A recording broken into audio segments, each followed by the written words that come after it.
बिस्मिल्लाहिर्रहमानिर्रहीम। अस्सलाम वालेकुम। करोड़ों दुरूद व सलाम सरकार दो आलम सल्लल्लाहु अलैहि वसल्लम और उनके आले पाक पे। मैं हूं कैसर अंजम IBP न्यूज़ के प्रोग्राम हाईलाइट्स के साथ। गुज़श्ता रोज़ लाहौर में Pakistan Japan socio economic association ने पहली इंटरनेशनल लैंग्वेज स्पीच कॉन्टेस्ट का एहतमाम किया। इस तकरीब के मेहमान ख़ुसूसी इस्लामाबाद में जापान एम्बेसी के पब्लिक अफेयर्स हेड काउंसलर काज़ुमासे तकाने थे।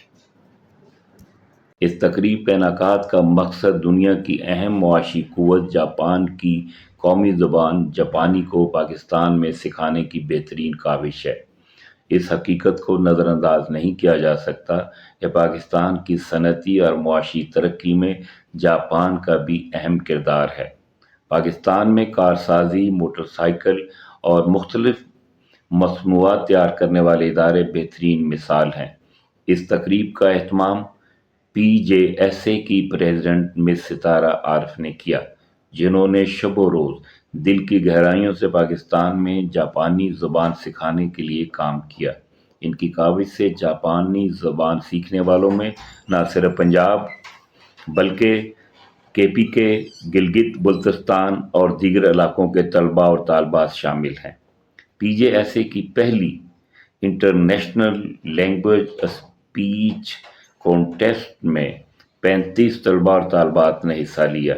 जजेस और शुरा ने मुकाबला में हिस्सा लेने वालों के बेहतरीन तलफ़्फ़ुज़ और एतमाद के साथ जापानी ज़बान बोलने वालों की बेहद तारीफ़ की और इनकी काविश को सराहा।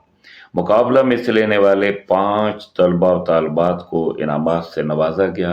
पहला इनाम 50,000, दूसरा 30,000, तीसरा 20,000, चौथा 10,000, जबकि 5वें नंबर पर आने वाली को 5,000 इनाम दिया गया। इस रंगारंग तकरीब में सफारतकारों, सनतकारों और दीगर अहम शख्सियात ने शिरकत की। मोहतरमा सितारा आरिफ ने तकरीब से खिताब करते हुए कहा कि इनकी भरपूर कोशिश है कि हमारा वतन पाकिस्तान तरक्की करे और वो ये अजीम काम अजीम काज समझ कर रही हैं। किसी शोहरत या किसी भी किस्म की माली फ़ायदे हासिल करने का कोई तसव्वुर नहीं। मेरी ख्वाहिश और काविश है कि पाकिस्तानी जापानी ज़ुबान सीख कर जापान जाकर अपने वतन का नाम रोशन करें। हम इस तकरीब के हवाले से अनकरीब खसूसी अशात का एहतमाम कर रहे हैं, जिसमें पाकिस्तान और जापान के रिलेशंस और प्रेसिडेंट मिस सितारा के मुस्तकबिल में क्या इरादे हैं और इसके लिए क्या करना चाह रही हैं इस इदारे के लिए। इंशाअल्लाह अनकरीब एक खसूसी इशात में ये सब कुछ आपकी नज़र करेंगे।